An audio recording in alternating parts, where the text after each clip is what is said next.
Now, there's a warning today about so-called rogue driving instructors who don't have the qualifications or safeguarding knowledge to charge for lessons. Yeah, it's illegal to charge for driving lessons if you're not qualified and registered. So now the Driving Instructors Association is teaming up with the Driver and Vehicle Standards Agency to help fight that rise in fraudulent instructors. Yeah, we're joined now by Carly Brookfield, who's Chief Executive of the Driving Instructors Association. Morning to you. Thanks for talking to us. So how big a problem is this, and how would you know if your driving instructor doesn't have the qualifications they should have? It's been an increasing problem since lockdown ended and that spike in demand for driving lessons returned.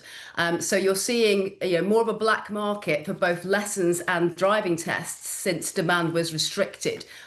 For tests and for lessons as well post-COVID. How can you tell whether someone's a genuine instructor? If they are a training instructor, they should have a pink hexagonal badge in their window screen that's displayed at all times. And if they are a fully approved driving instructor, they should have a green badge with their ADI number on it in their window at all times as well. And if unsure at all, you can always check with DVSA directly. Carly, what sort of stories do you hear about the risks of being taught by somebody who isn't qualified?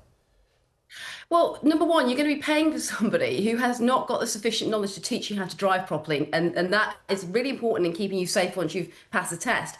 Number two, they've undergone no safeguarding training or any idea of protecting somebody in the environment of both the road, but also being an appropriate adult teaching that person as well. And number three, it's fraud. Somebody is defrauding you of your money by taking you for driving lessons and not being a fully qualified person.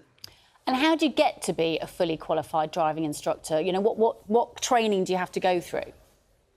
So there is a three-part training program, which is wrapped around it is other training as well around safeguarding, developing your business, all those kind of things. But the mandatory part is a three-part test, which looks at your driving skill, looks at your theoretical driving knowledge, and it looks at your teaching knowledge as well. And once you've qualified as well, you are expected to develop yourself in CPD, for continuing professional development.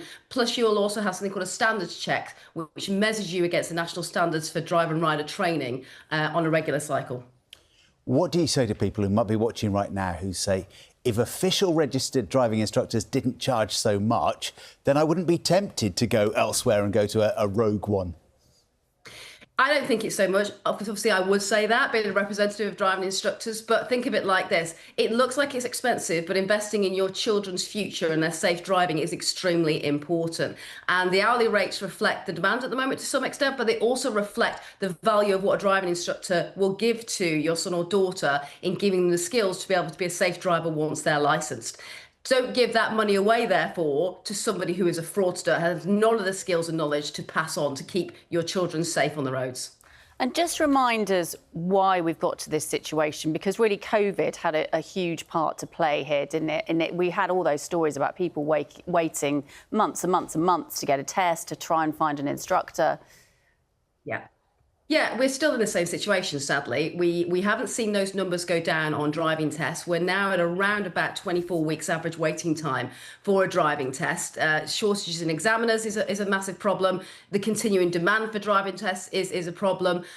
So you're going to get black markets, people selling you tests fraudulently and selling you lessons fraudulently, or posing them or impersonating as a driving instructor as well. So just be very, very cautious where you are getting your test from. You should go straight to the DVSA booking system for that and avoid using third parties. And also validate who your driving instructor is. You can do that on DVSA's Find Your Driving Instructor on gov.uk.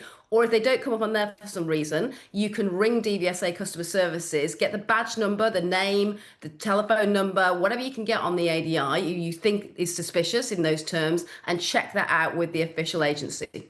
You mentioned that, the badge number. I think we've got a picture now just to show people at home what it is they're looking for. So there we go, in the windscreen, you've got Driver and Vehicle Standards Agency. It's got a number on it. It's got a date. It's almost like the old tax discs that we used to put in the windscreen, isn't it?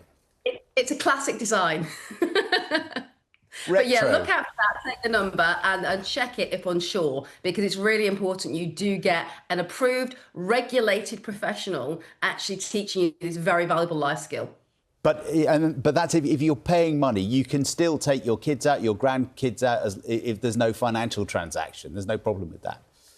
You can do, but I'm not a driving instructor myself. Now, I wouldn't say that I was fit to teach anybody else. I haven't undergone a training program to teach driver education, and I'm not regulated or licensed to do that either. So, and my knowledge is, even though I work in the industry, my knowledge is not going to be anywhere near as good as a driving instructor. And if I didn't work in the industry and I just thought I was one of those parents, like my father, when he taught me, he used to say, "Oh, I've driven more miles in reverse than you'll ever will forward," as if that was a qualification for teaching someone to drive. There's a slight arrogance about our knowledge and skills as parents to pass them on, and we can pass on lots of out-of-date information, lots of driver education that is now out of date in its approach. Driver trainers are focused on delimiting the risk to young drivers, especially in that first 6 months when they're qualified. And as parents, we just don't have that skill and knowledge to do that. Yeah, Carly Brookfield, Chief Exec of the Driving Instructors Association. Thank you to that. And I'm sure we've all got some quite tense stories of our parents teaching us how to drive, or indeed teaching your child how to drive. Gosh, it's the most terrifying thing. It's like skills. I don't know, I've got the patience.